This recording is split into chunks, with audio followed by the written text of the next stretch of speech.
ఈ కార్యక్రమానికి ఈరోజు మనం తెలంగాణ ఆరోగ్య దినోత్సవం జరుపుకొని ఈరోజు ఈ స్కూల్కి మనం ఎప్పటి నుంచో అనుకుంటున్నాము.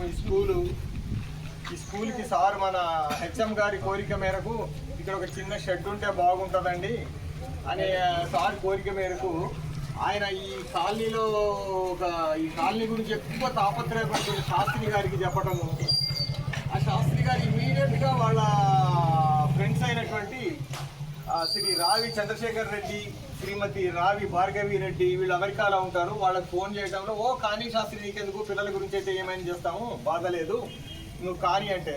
కానీ బడ్జెట్ మేడం ఎంత బడ్జెట్ ఏమైనా కానీ నువ్వైతే ముందు స్టడీ చేయించి పెట్టావు. వాళ్ళు చాలా ఆతృత హృదయంతో వాళ్ళు ఎక్కడో ఉంటారు, ఇక్కడికి వచ్చేది నేను చేసేది లేదు పిల్లలు. కానీ వాళ్ళకి ఏంటంటే స్కూల్ పిల్లలు అనేటానికి వాళ్ళకి అభిమానం అన్నమాట. రేపు భావి భారత పౌరులు వీరే, మా తరం అయిపోతుంది, మా తరం తర్వాత మీ తరం అయిపోతుంది, తర్వాత తరం వాళ్ళ దృష్టిలో పెట్టుకొని వాళ్ళు అక్కడ ఉన్నోళ్ళు కూడా అంత సేవాభావంతో ఈ రావి చంద్రశేఖర్ రెడ్డి గారు, శ్రీమతి రావి భార్గవి రెడ్డి గారు ఆలోచన మేరకు ఈ షెడ్ సార్ ఏం చేశారంటే షెడ్ వేయించండి సార్ అన్న మాట మటుకు హెచ్ఎం గారు అన్నారు.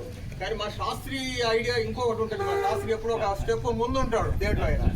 అరే ఉట్టి షెడ్ చేస్తే ఎంతో బురద ఉంటుంది కదా అనేసి ఆయన చేసాడు. ఫ్లోరింగ్ కూడా దాంట్లో కలిపి చక్కటి ఫ్లోరింగ్, బురద గిరద కాకుండా ఫ్లోరింగ్ కూడా కలిపి చేసి ఇట్లాంటి దాతృ కార్యక్రమం శాస్త్రి గారికి, అలాగే ఈ దాతలైనటువంటి రావి చంద్రశేఖర్ రెడ్డి గారి, శ్రీమతి రావి భార్గవి రెడ్డి గారికి ప్రత్యేక ధన్యవాదాలు తెలియజేసుకుంటున్నాండి.